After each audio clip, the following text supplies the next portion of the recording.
I've been trying to figure out what's going on with all the conflicting reports out of Iran. And I think what we just witnessed the past 2 weeks was pure political theater put on by the great stunt queen in the Oval Office. Trump allowed Israel to start an unprovoked war against Iran. Then he joined the war by attacking Iran's nuclear facilities. And now he wants a cookie for stopping a war that he started. A war to stop a nuclear weapons program that Trump's own intelligence advisors say did not exist, and a war based on a threat that was already contained until Trump pulled the U.S. out of the Iran deal, which kept them from developing nuclear weapons. I mean, it doesn't make sense.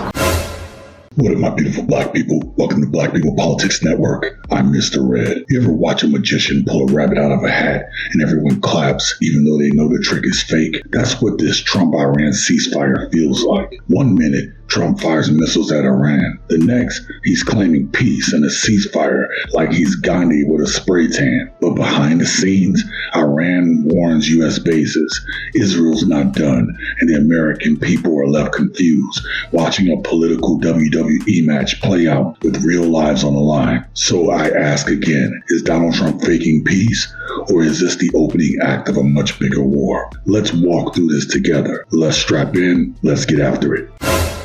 While Stinky is talking, they announced that it was not so successful. Genius what they just did. I'm not excited about any of this, but they are embarrassing him. While he is on TV already talking about how successful he was and how they need to come to the table, they are announcing at the same time that we didn't get shit. This whole situation's fucking weird. With Trump tweeting and warning Iran and Iran warning us, it seems like a WWE event on the fucking global stage.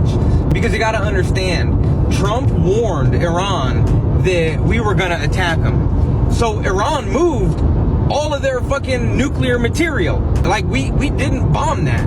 And then Trump's like, I got you guys. And Iran's like, whoa, hold on. We're gonna bomb you. You better move all your guys out of the way. And then they bomb our fucking bases in Qatar. And Trump's like, oh, you dastard. Oh, that's the end of it. It seemed fucking fake. All it did was show that we are willing to go unprovoked without intel. And now they just proved it. They proved that there was nothing there because they were empty. We are now 100% the bad guy. Let's be clear. This wasn't a strike. This was a stunt. Iran warned the U.S. ahead of time, and our troops were safe. The targets were basically stage props. Trump got to play strongman on Fox News, while Iran got to save face. It's like a shadow box match, but with billion-dollar weapons. And black folks know the difference between real power and propaganda. This wasn't a flex. It was a political performance. You fucking MAGA cultists are the dumbest motherfuckers on this planet, bar none. You're all going on about social media about what a great man Donald Trump is. He managed to get a ceasefire between Iran and Israel. There's just one fucking problem. Tehran says they never got a single fucking ceasefire proposal. And until I hear from Iran and Israel that there has been an official ceasefire proposal, Trump is full of shit. Trumpy says he's completed a total ceasefire between Israel and Iran, approximately 6 hours. He congratulates everybody and their mama. But I want you to look at this. He says officially, Iran will start the ceasefire, and upon the 12th hour, Israel will start the ceasefire. And upon the 24th hour, an official end to the 12-day war will be done. Iran said we ain't heard shit like that. Not have received any ceasefire proposal and sees no reason for one. A senior Iranian official told CNN. This man keeps on putting his foot in his mouth. He brought the United States into a war without congressional approval is a very grave public admission. It is illegal, it is unconstitutional. For me, while the president is posting something about a ceasefire, I think what he also posted was an official acknowledgement that this was war. This man bombed the country, then turned around and said, we want peace. That's like slapping the shit out of somebody and telling them you're not looking for a fight. Iran hasn't confirmed any ceasefire. In fact, they said they never got a proposal. But Trump's telling the world he made peace happen. It's more smoke, more mirrors, and another example of him trying to spin a crisis into campaign footage. President Trump became president in January of 2017, and he said, I don't like the agreement that President Obama did. I want to get out of it. President Trump's own cabinet, his Secretary of Defense, Jim Mattis, said, don't get out of this agreement. It's working. His National Security Advisor, H.R. McMaster, a former general, don't get out of this agreement. It's working. For God's sake, we have used diplomacy just as we are supposed to by preferring peace and diplomacy first to deprive Iran of a path to a nuclear weapon. President Trump didn't listen to me. He didn't listen to his Secretary of State. He didn't listen to his Secretary of Defense. He didn't listen to a lot of people in his administration. He tore the deal up. And Mr. President, what a tragedy. The deal Obama negotiated with Iran, it was working. There were inspections, diplomacy, accountability. Trump torched it because it had Obama's name on it, just like he tried to do with Obamacare. Now he wants credit for avoiding a war he is helping to provoke. So far in the month of June, a Democratic mayor was arrested and detained. A Democratic member of the House of Representatives was indicted. A Democratic senator was detained and zip-tied. A Democratic member of the House of Representatives in the state of Minnesota was assassinated along with her husband and a dog. Another Democratic senator of the House of Representatives in the state of Minnesota had an attempted assassination by the same man. The governor of California had both the border czar and the president threatening to arrest him while sending the military into the state of California. One of the judges that has ruled for Trump was behind the scenes lobbying for an appointment. And the top advisor for Donald Trump, in Stephen Miller, wants to shrink the size of this country to 1/3 of its current size, only have 100 million Americans. And while that's happening, I have to say that I actually agree with something that Donald Trump said. Our president will start a war with Iran because he has absolutely no ability to negotiate.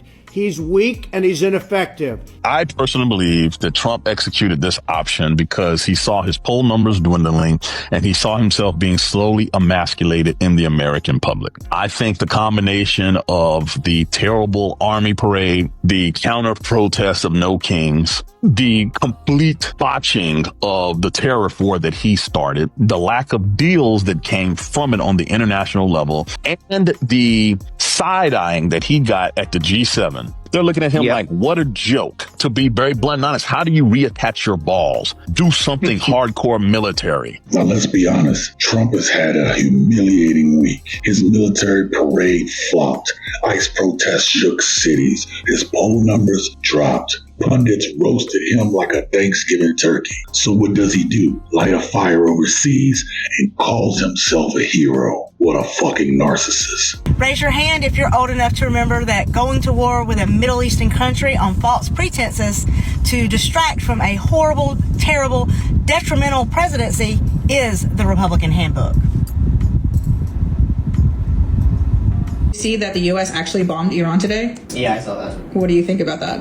It's classic dictator strategy. Always trying to start a war to distract from all the shit going on in the country. It distracts the media, first of all, because they're all talking about, World War III is going to pop off. And it takes away media attention from the protests going on, from the economy tanking. This is the same playbook Bush used before Iraq.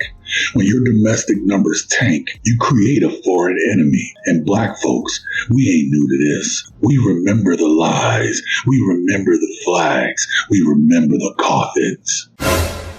And nobody knows what it means to accomplish peace through strength better than President Trump. He is the one who came up with that motto and that foreign policy doctrine, and he successfully implemented it in his first term. And this is one of many steps he is taking to successfully implement peace in his second term. Peace through strength. Why you always lying?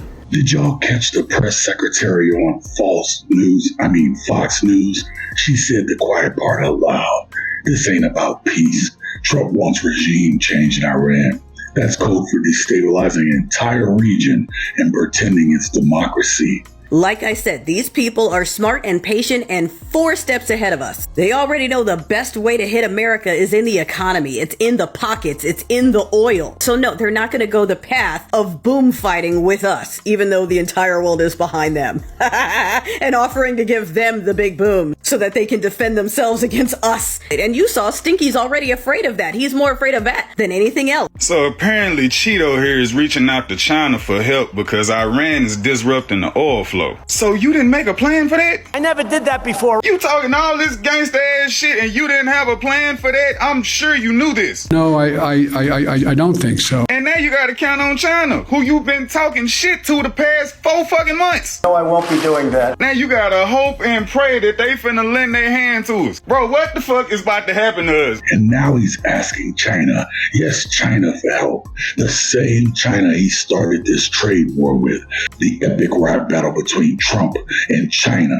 After starting this trade war, insulting their leadership, and dragging America's economy through the mud, now he wants their backing like it's all good. Because he knows if those trade routes get disrupted, Trump's going to have a huge problem on his hands. Iran's decision to warn U.S. troops in Qatar proves that they don't want war.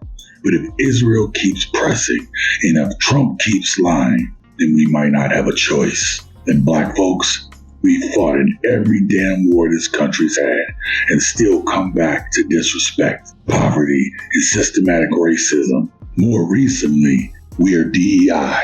Why should we keep bleeding for a system that sees us as expendable? So the French president got on live TV last night and told his people that everybody in Europe, all of their armies are meeting up to have a fucking conversation about preparing to possibly go to war with Russia to help Ukraine. On top of that, he said that we have to be prepared just in case the United States don't have our fucking backs. Now, France and Europe and United States have been in a peace treaty, have been allies since the fucking 1700s. This shit ain't never supposed to be happening with us right now. The fact that they cannot count on the United States to have their back in case Russia crosses the line, invades Ukraine, and tries to keep going into the fucking EU. They are afraid that we are going to be allies with Russia. Oh my God, that sounds so fucking bad coming out my mouth. What the fuck is going on, y'all? They're calling this a de-escalation. I call it what it is, a distraction. Trump wants to look tough because his domestic failures are stacking up like unpaid bills, just like Trump unpaid bills. But war isn't a campaign ad. It's not a meme. It's not a photo op with troops and flags. This is life or death. This is global instability. And if we don't call out the lies now, it'll be our people in the crossfires tomorrow. We basically have two countries that have been fighting so long and so hard that they don't know what the fuck they're doing. Do you understand that? Evil does not succeed because bad people do bad things. Evil succeeds because good people do nothing. Not enough good people came out to keep this malignant sociopath from being the president of this country again. This man is unhinged. So ask yourself, is this really about protecting America or protecting Trump's ego? Because if it's the second one, he's going to get us killed. Stay vigilant, stay engaged, stay revolutionary. I want to say thank you to everyone who has donated to our Cash App and has subscribed to the channel. Thank you for helping us grow while we're demonetized. Please watch this next video. This is going to show why I believe that MAGA should be the one on the front lines if a war starts. You don't want to miss it.